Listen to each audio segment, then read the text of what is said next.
When someone asks me who my favorite character is in a series, I tend to have a hard time giving a single answer. Even in a show like Death Note, where it's basically just Light and L, I struggle to pick a favorite between the two of them. However, when it comes to Dr. Stone, Tsukasa is easily my favorite of the cast. That's not to say the cast is boring or anything. I love Senku, Chrome, Kahaku, and many others within the series.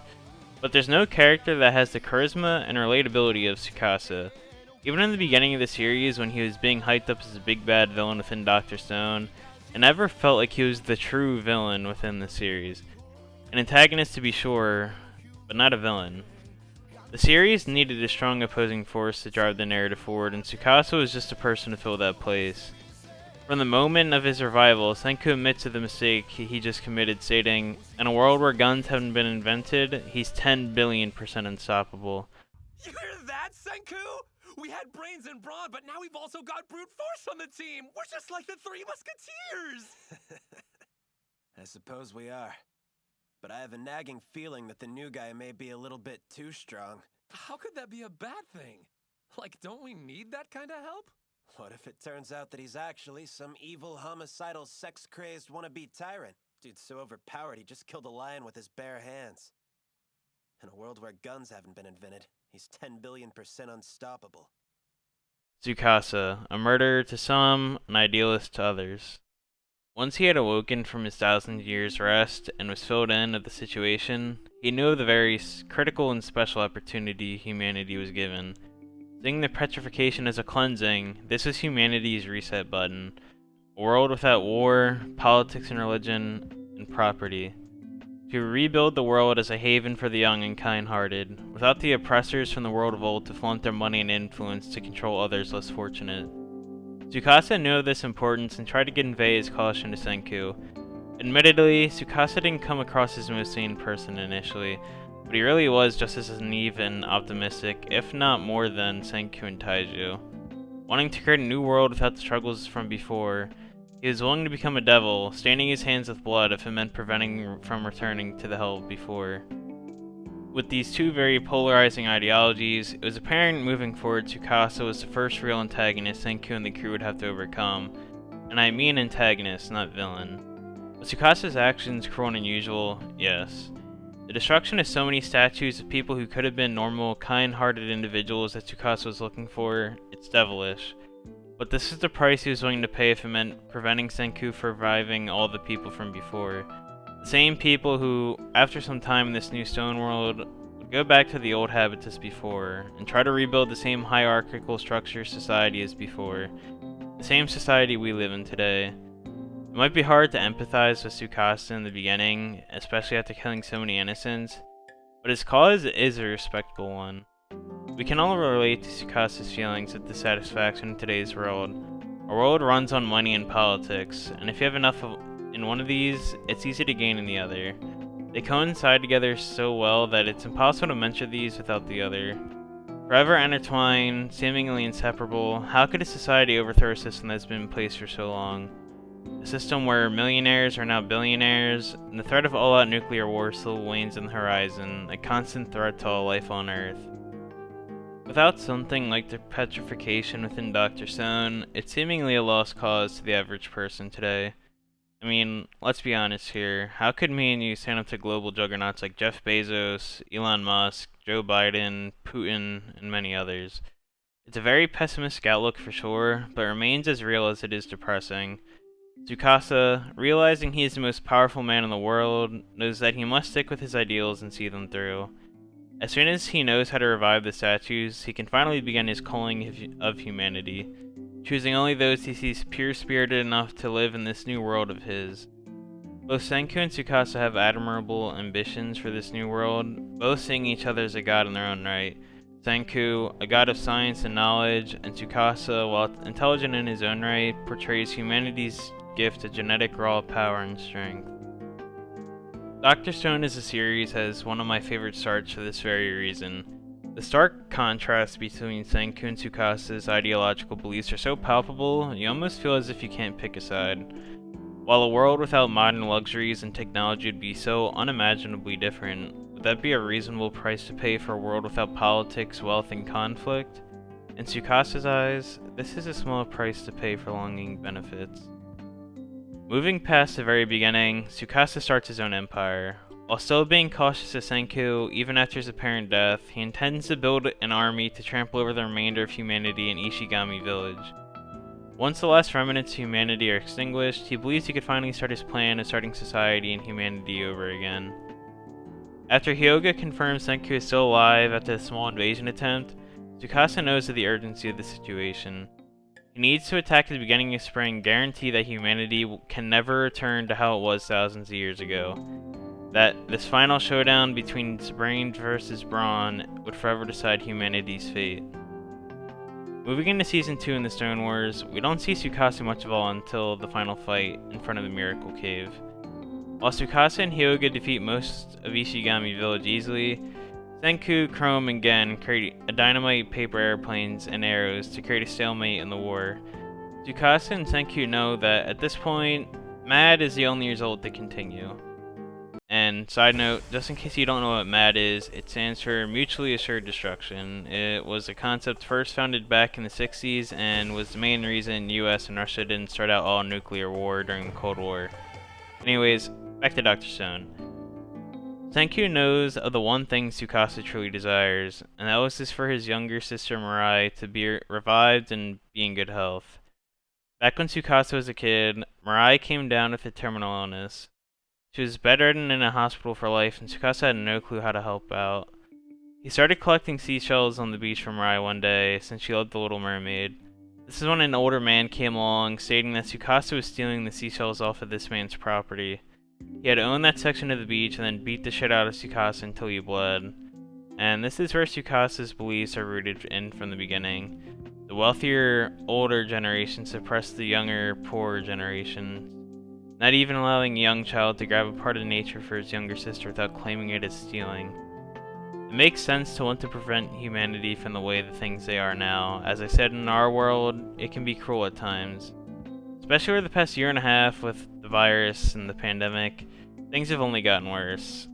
Add this extremely depressing backstory behind it all, and you can see why Tsukasa was willing to end humanity's potential if it meant keeping things how they are now in the Stone World. This altercation made Tsukasa want to become a fighter, and ever since his childhood, he's been working out, fighting, and winning. And then taking his winnings and putting them towards his sister's hospital and health costs. Since Senku has the sole possession of the Miracle Cave now, Tsukasa agrees to a ceasefire for, in return, Senku revives his younger sister. On the way to revive Mirai, everyone was telling Tsukasa's way of purifying humanity was a really fucked up way of doing it. Slaughtering so many random people for no reason, there could have been a better way to go about it. Tsukasa, reflecting on his own actions now that he's been defeated, sees their side of the argument, but then asks the question, what would you all have done? The way you wanted to go about purifying humanity was really horrible. Horrible, huh? Well, you may be right about that. But what would you all have done? If you were suddenly reborn in a stone world with practically nobody else around, and then you found out there was this revival fluid. A primitive world can't sustain a large number of people. There's no guarantee we can make unlimited revival fluid anyway. Well, Lukia, who would you have chosen? I had to pick and choose lives out of necessity. It's a scary thing to have to do. I've always believed playing God was a sin. I decided to carry that sin myself. It was the only way to build a new world. That's why I did it. My goals haven't changed. What's more, they won't in the future. For that reason, Senku, this is just a ceasefire. That's fine with me. Reaffirming at the end of the day that this is just a ceasefire, it tends to leave a tingling feeling of potential conflict later on in the series. This little scene right here is another reason why I love Tsukasa so much. He knows what he did was extremely fucked up, he can see it and knows it while doing it. However, keeping his morals aside to accomplish his dream/ambition for a better world was of the utmost importance. and he's not afraid to stand by that sentiment, even after he had to agree to a ceasefire. People like Tsukasa, Eren, Netero, Light, and many other iconic characters within anime tend to be my favorite. Blurring the lines between their morality and obligation, even if it means a decline to their own well-being. It can be extremely self-destructive and mentally and emotionally draining, but standing up for what they truly believe in, even if it means death, is truly admirable. It also tends to add an element of ambiguity that shonen anime and manga tends to stay away from for whatever reason. It can seem more of like a seinen thing, but if more shonen manga anime adapt this slightly more sophisticated style of philosophy within characters, I feel as if less people shit on shonen as a genre as much. Anyways, back to Tsukasa now. After the revival of Mirai, Tsukasa seems to have grown past his murderous intent. Seeing that now that the one person he truly loves is back in full health, he doesn't really care what happens from here on out. He's still uneasy with the idea of humanity being restored back to normal, however, now that he has Mirai with him, none of that matters as much to Tsukasa anymore. And as things are finally cooling down and the war is finally being over, BAM! Hyoga betrays Tsukasa and delivers a lethal wound to his lung. After nearly dying from the initial hit, Tsukasa manages to be able to fight alongside Senku for a while. Remembering the promise he had made when they first met, Tsukasa feels that this is his duty, to repay Senku for bringing Mirai back to him. To make this one final stand against Hyoga to save Senku from getting tortured to death. After a close fight, Senku and Tsukasa defeat Hyoga. However, after trying to use the petrification's residual healing effect to prevent Tsukasa's death, he's going to die regardless in a few days from sepsis. However, Senku has one last idea: to cryo-freeze Tsukasa's body until they can master the power of petrification, and use that power to heal Tsukasa. The anime ends with Tsukasa's death and hope that in the near future they can understand this ungodly power of petrification and use it as a revival source for Tsukasa. And god damn, Tsukasa's progression has been so amazing so far in the anime. He never wanted to harm Senku and his friends, and he even admits before he killed Senku that if the circumstances were different and they had met all those thousands of years ago, Senku might have been his one true friend. Tsukasa just knew the true potential society had, and was willing to prioritize peace over prosperity. Even if it meant starting a war in the Stone Age and dying for his cause, he knew of the risk going along with his ideals, but he didn't waver. When he was first resurrected again mid-fight against the group of lions in the middle of the jungle with no clue what the hell happened to society, Tsukasa asked Senku and Taiju, "What's the situation?" And in my opinion, that phrase perfectly encapsulates Tsukasa as a character. Staying loyal with whatever and whoever he sees fit, and trying to do his best to uphold that cause through any means necessary.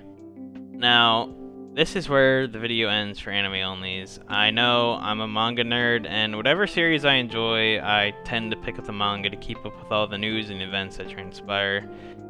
If you enjoyed the video, please consider subscribing and liking the video, as I will be posting more anime and manga videos in the future. Anyways though, I'm going to get into manga spoilers now, so again, if you are anime only, this is your last and final warning. For those cultured individuals who read Dr. Stone every Sunday like me, it's time we head into the manga now.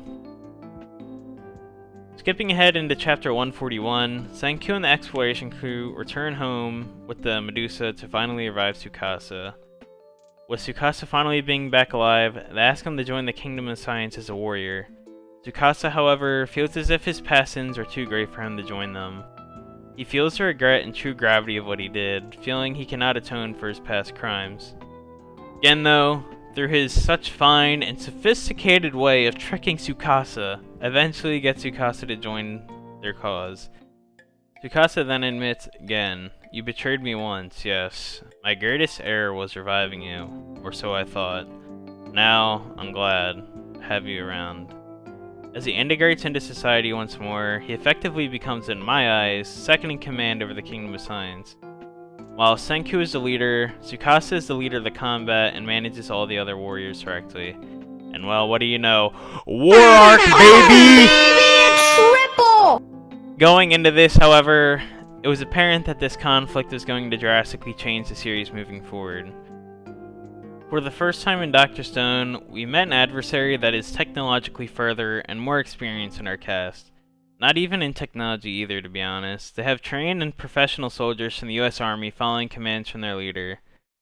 The two sole advantages our protagonists have is their recipe for the revival fluid and the Medusa device.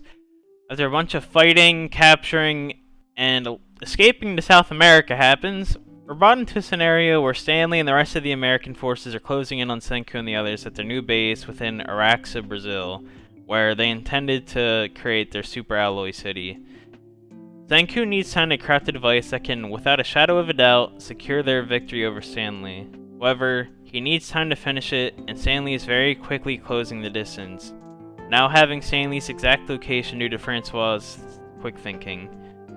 With this struggle to fight against time, the Kingdom of Science sends their greatest warriors to try and delay as much time as possible. Tsukasa, Kohaku, and Hyoga all march forward to try to give their friends the time they need to craft the last device to win this war and move on. Even as they near Stanley, Tsukasa admits in a head-on-head battle, we'd have no hope of victory. Knowing this, they have one clear goal: destroy the enemy's transceiver before they can get annihilated. With this down, Senku and the others control the communication lines and can advise and inform the crew left hostage in America on what they can do. Before they can entirely make a game plan, the enemy scouts them out and the decisive fight begins. While this fight starts out good initially, they very soon after start getting mowed down by bullets.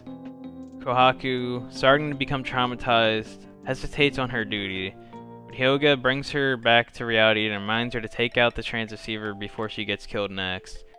After destroying it, the three of them begin to bleed out. Tsukasa begins once more to review his life and decisions he's made along the way in this new stone world. Tsukasa ponders, when did it happen, I wonder? At what moment did I decide to entrust my fate to the science of Senku's kingdom? What I once sought to destroy has become a shining star of hope.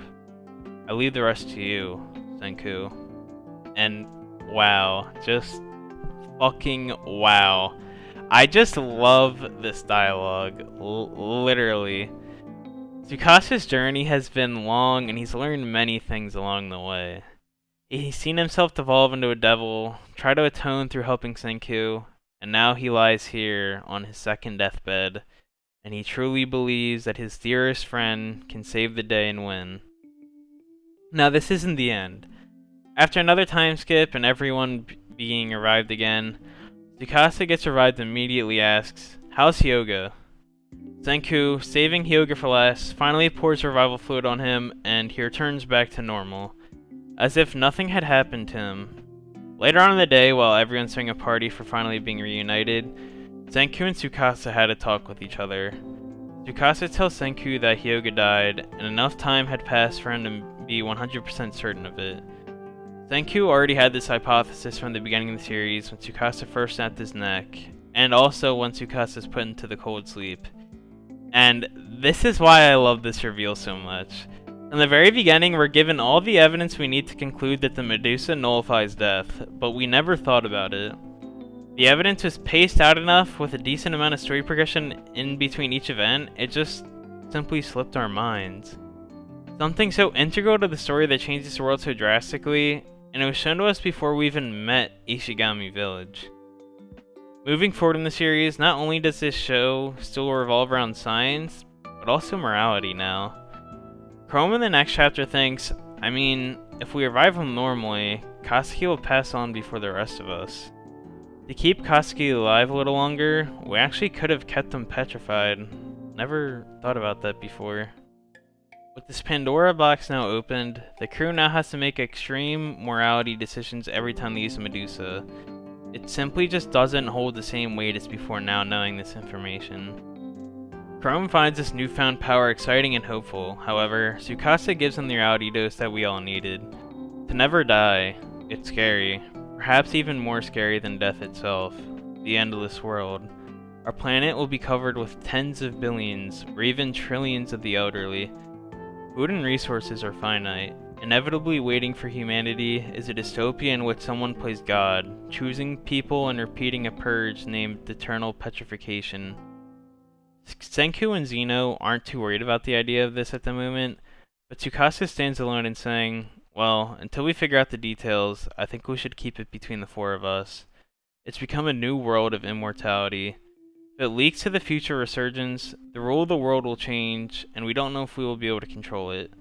Tsukasa is one of the smartest characters within Dr. Stone, and it shows. Even when the two smartest men in the world currently show no sign of concern with this knowledge, Tsukasa stands alone and looks at the long game, and always has. He treads with caution with every major discovery and action, and makes others around him and us as the readers understand the gravity of every situation he's a part of. His presence within the series is so tangible, even now that he's more of a side character, you can really feel the scene change when Tsukasa is around. Unfortunately though, all good things must come to an end. After this, the Kingdom of Science splits into 3 teams, Tsukasa being on the team of Super Alloy City. He will remain in Brazil to help mine ores and help Zeno construct the rocket for the moon. It was apparent since his first arrival that his role in the series would diminish, but damn, this is just unfortunate. I guess Tsukasa's character arc ended a while ago, and more characters need the spotlight now, but not seeing him for God knows how long will be weird. He helped carry the series in the beginning and up until this point, and now he passes the torch to the new crew, who will adventure the world and start help the new cities. I hope that we occasionally get to see him again. I mean, in the most recent chapter of this recording, chapter 207, the people in Corn City faxed a group selfie to Senku and them in India. Tsukasa's eventual return to the series will be amazing, and whenever it is, I can't wait for it.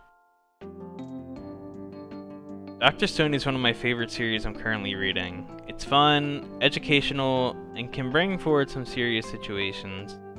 Tsukasa helped mold the series into what it is now, and his presence will always be felt moving forward. Even now, you can't be sure if someone has already created that exact dystopia he described somewhere else in the world.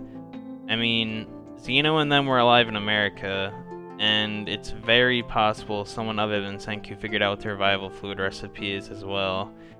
So, until they prepare for the moon, we'll just have to wait and see.